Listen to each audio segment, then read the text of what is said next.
Those who've been working from home may be able to claim back significant expenses from the South African Revenue Service. But this doesn't necessarily mean you should. There's a high chance that first-time claimants will be audited, and this means there could also be capital gains tax implications in the future.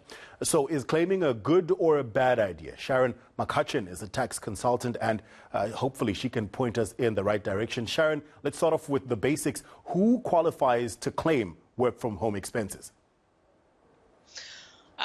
Good morning. I think that what needs to be looked at is primarily if you actually have an area in your home that is actually specifically equipped and that you regularly and exclusively use for purposes of employment. So if you don't have that in place and if you're in employment only, your employer needs to require you to actually work from home. So if that's not in place, then you can't claim anything at all.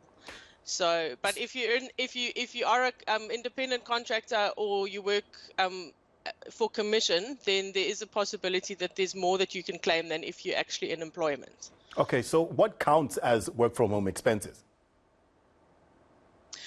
Well, it depends on whether you're in employment or whether you earn commission. Let's take it the person. I mean, this has affected people in employment only now, over the last year, where people have had to work from home due to COVID lockdowns. So in that particular case, your expenses that you can claim are restricted quite significantly. You can only claim expenditure that's in relation to your actual home office. So it would be your rental on the rental portion of that particular room that you use. It would be the repairs, and it would be wear and tear. So any computers and screens and modems that you potentially purchased, you can claim that back as wear and tear. If you don't have, but other than that, you can't claim data, you can't claim telephone costs, and I think those were the significant increases that happened over this last period. Sharon, if you don't have an exclusive area set out, say a particular room that is your home office, can you still claim a work-from-home expense for a home office if, say, you live in a one-bedroom apartment and you've had to use the little corner of your lounge for the office? Unfortunately not. Sars has made it specifically clear that you have to have an area in your home that's specifically and dedicated only to used as home office. So people working from dining room tables, people working from kitchen nooks, that's unfortunately not, it's not, you won't qualify for any expenses.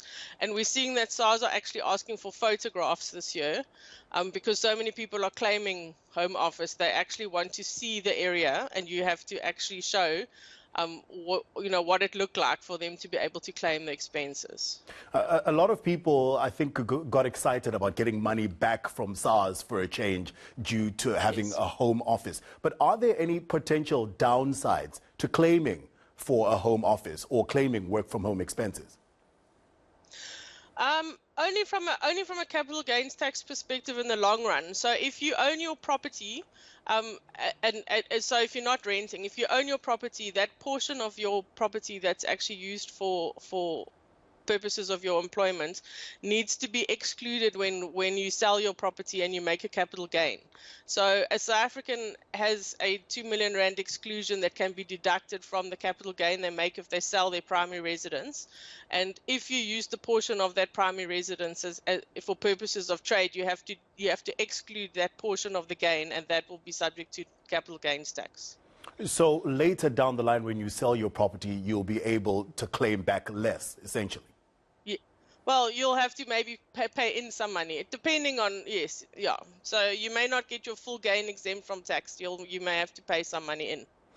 You mentioned how SARS is cracking down and really looking for evidence that you are using a home office. What penalties do you face if you make a false claim?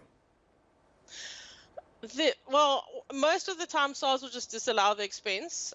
At the end of the day, if they don't see it's deductible, they'll just disallow it. So you claim the expense on your return if they see that, if the onus of proof of determining whether you qualify is on the taxpayer. So if SARS do not agree that it is that it can be deducted, they'll just add it back. So there's no real penalty. It's just the case that then if you're a provisional taxpayer or you've had to pay tax and you short paid, then you're going to have to pay in on that. All right, Sharon, thank you so much for clearing that up. There are a few things that vex me as much as tax, so this has helped a lot. Tax consultant Sharon MacHutchon.